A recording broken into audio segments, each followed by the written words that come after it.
Hi hello అందరికీ నమస్కారం. Welcome back to Madhurimalu. ఇంకా ఎవరైనా మన ఛానల్ని సబ్స్క్రైబ్ చేసుకొని ఉండకపోతే ప్లీజ్ ఇప్పుడే సబ్స్క్రైబ్ చేసుకోండి. ఇక లేట్ చేయకుండా మన స్టోరీలోకి వెళ్ళిపోదామా? ఉంటా నీ జతగా ఎపిసోడ్ 8. సింధు చీర కట్టుకొని మంచం మీద కూర్చుంది. కొంతసేపటికి అక్కడికి వచ్చిన జగదీశ్వరీదేవి కోడల్ని అందంగా రెడీ చేసి చెవి వెనుక దిష్టి చుక్క పెట్టింది. పుత్తడి బొమ్మలా ఉన్నావు అంది జగదీశ్వరీదేవి నవ్వుతూ. తనకి తెలియకుండానే తన ఫేస్లో చిన్న చిరు సిగ్గు కమ్ముకుంది. కోడల్ని మరొకసారి తృప్తిగా చూసుకుని అప్పుడే పని ఆమె తెచ్చిన పాల గ్లాస్ కోడలి చేతిలో పెడుతూ తన నుదుటున ముద్దు పెట్టుకుంది జగదీశ్వరీదేవి. అసలు దేనికి భయపడకు సరేనా అంటూ తనకి కొంచెం ధైర్యం చెప్పి అప్పుడు రూమ్ దగ్గరికి తీసుకుని వెళ్ళింది. ఇక ముహూర్త సమయం దాటిపోతూ ఉండటంతో తనని లోపలికి పంపించి అక్కడి నుంచి వెళ్ళిపోయింది జగదీశ్వరి. కొంచెం భయంగానే రూమ్లోకి వచ్చింది సింధు. ఆ రూమ్ చూసిన సింధు నోరు గాలికి వదిలేసింది. గిటార్, పియానో, వైలన్, ఫ్లూట్, తబలా మొదలైన మ్యూజికల్ ఇన్స్ట్రుమెంట్స్ అన్నీ ఆ రూమ్లోనే కనిపించాయి. ఇది బెడ్రూమా లేదంటే మ్యూజికల్ క్లాసా అనుకుంటూ చుట్టూ చూసింది. కొంచెం దూరంలో అందంగా అలంకరించిన మంచం, అది దాటుకుని వెళ్తే బాల్కనీ కనిపించాయి. బాల్కనీ డోర్స్ ఓపెన్లో ఉండటంతో చల్లగాలి లోపలికి వస్తూ ఆ రూమ్, ఆ క్లైమేట్ మొత్తాన్ని చల్లగా మార్చేస్తుంది. ఇంతకీ ఈ అర్జున్ గారు ఎక్కడున్నారు అనుకుంటూ ఆలోచిస్తూ చుట్టూ చూసింది. బాల్కనీ దగ్గరే ఉన్న ఉయ్యాలలో కూర్చొని ఎవరితోనో ఫోన్ మాట్లాడుతూ ఉన్నాడు. మాట్లాడుతూ అనుకోకుండా రూమ్ వైపు చూసిన అర్జున్కి అక్కడ సింధు కనిపించడంతో, రే రిషి, నేను మళ్ళీ కాల్ చేస్తా అంటూ కాల్ కట్ చేసి లోపలికి వచ్చి డోర్ దగ్గరికి వేసేశాడు అర్జున్. ఎందుకో అర్జున్ని చూడగానే మళ్ళీ తన కంగారు, టెన్షన్ అన్నీ మొదలైపోయాయి. సింధు, ఎంతసేపు అయింది వచ్చి అడిగాడు అర్జున్. ఇప్పుడే వచ్చాను అంది సింధు తడబడుతూ. రిలాక్స్, రా వచ్చి కూర్చో అన్నాడు అర్జున్ చిన్న చిరునవ్వుతో. ఇదే నా ప్రపంచం, మ్యూజిక్, సాంగ్స్ అంతే అన్నాడు అర్జున్. కొంచెం నీకు వియర్డ్గా అనిపించవచ్చు, బట్ అలవాటు చేసుకో.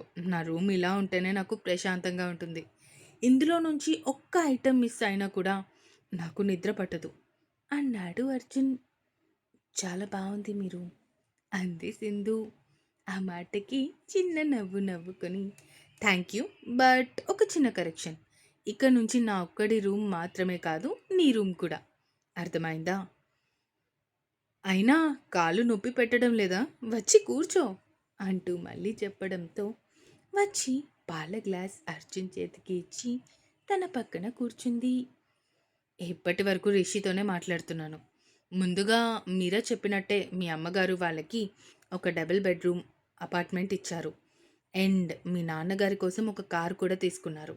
అండ్ లాస్ట్, మీ చెల్లి ఇంకా మీ తమ్ముడుకి గవర్నమెంట్ స్కూల్ నుంచి ప్రైవేట్ స్కూల్లోకి మార్పించేసి మొత్తం ఫీజు అంతా కట్టేశారు అన్నాడు అర్జున్. థ్యాంక్ యూ అర్జున్ గారు, థ్యాంక్ యూ సో మచ్ అంది సింధు కంటి నిండా నీళ్ళతో. హే, ఏడుస్తున్నావా? ఈ మాత్రం దానికి ఎవరైనా ఏడుస్తారా పిచ్చి పిల్ల. కానీ 1-2 రోజుల్లో పూర్తిగా నా లైఫ్ మారిపోయింది అని నేను ఎప్పుడూ అనుకోలేదు. So finally welcome to my tiny world. తెలియట్లేదు సింధు, ఒక్క రోజులో నీ మీద ప్రేమ పుట్టింది అంటే నాకు నా మీద నాకే ఆశ్చర్యంగా అనిపిస్తుంది. లిటరలీ ఇందాక పడుకుంటే నువ్వే కల్లోకి వచ్చావు తెలుసా అన్నాడు అర్జున్. ఆ మాటకి భర్త వైపు చూస్తూ ఉండిపోయింది సింధు. ఏంటి, అబద్ధం చెప్తున్నానేమో అని డౌట్గా ఉందా? అంత డౌట్లు పెట్టుకోకు, నేను చెప్తుంది అక్షరాల నిజం, అర్థమవుతుందా? అండ్ మోర్ ఓవర్, అమ్మ మన రిలేషన్ని యాక్సెప్ట్ చేసింది, నిన్ను కోడలిగా అంగీకరించింది. అందుకు నేను చాలా అంటే చాలా సంతోషంగా ఉన్నాను. అండ్ నీకు ఇంకొక విషయం కూడా చెప్పాలి. నాకు ఈ లోకంలో ఎవరైనా సరే అది అమ్మ తర్వాతే. మళ్ళీ నువ్వు తర్వాత ఫీల్ అవ్వకూడదు. నాకు నువ్వైనా ఎవ్వరైనా సరే అది అమ్మ తర్వాతే ఓకేనా అన్నాడు అర్జున్. అమ్మని ప్రాణంగా ప్రేమించిన వాడు భార్యని కూడా చాలా బాగా చూసుకుంటాడు అంట. ఎక్కడో విన్నాను. అండ్ నేను మీకు థ్యాంక్స్ చెప్పాలి.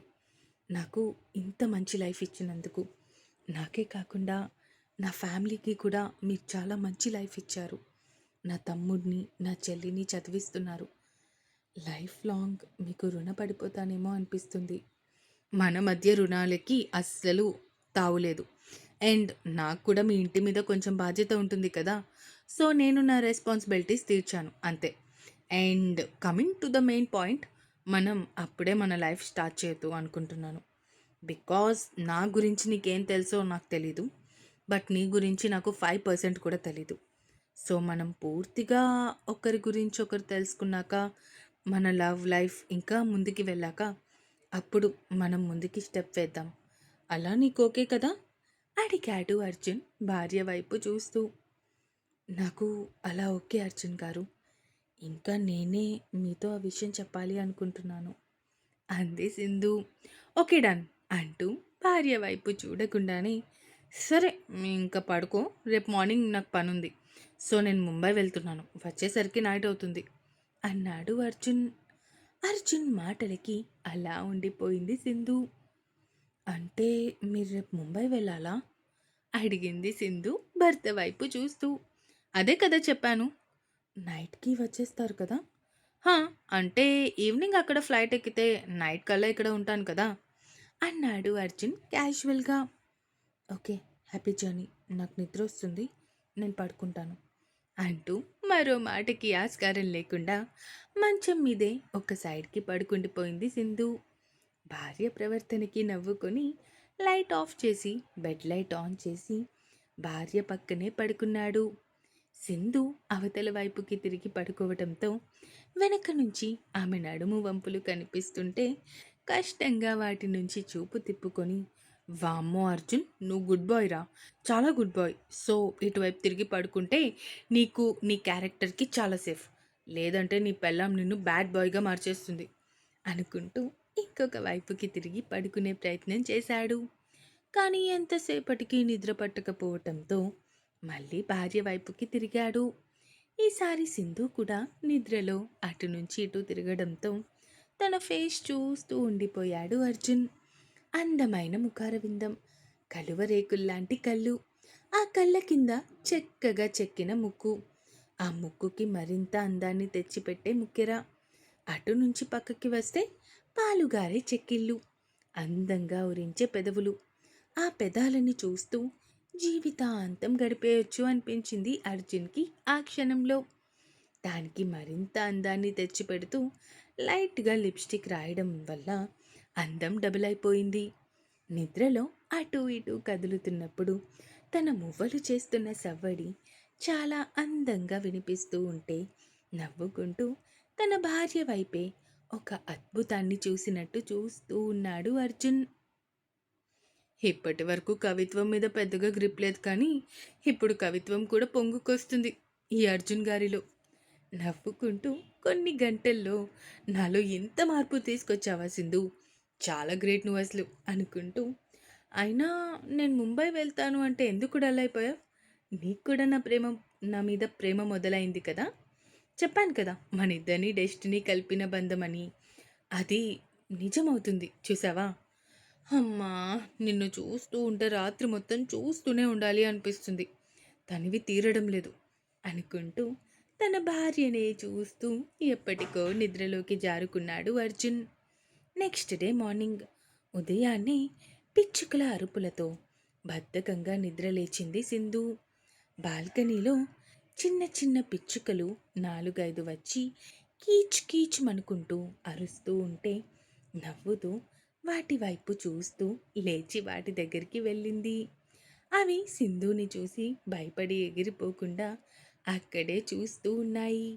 ఆ పిచ్చుకలలో నుంచి ఒక పిచ్చుకని తన చేతిలోకి తీసుకొని వాటిని మచ్చిక చేసుకుంటూ ఉంది సింధు.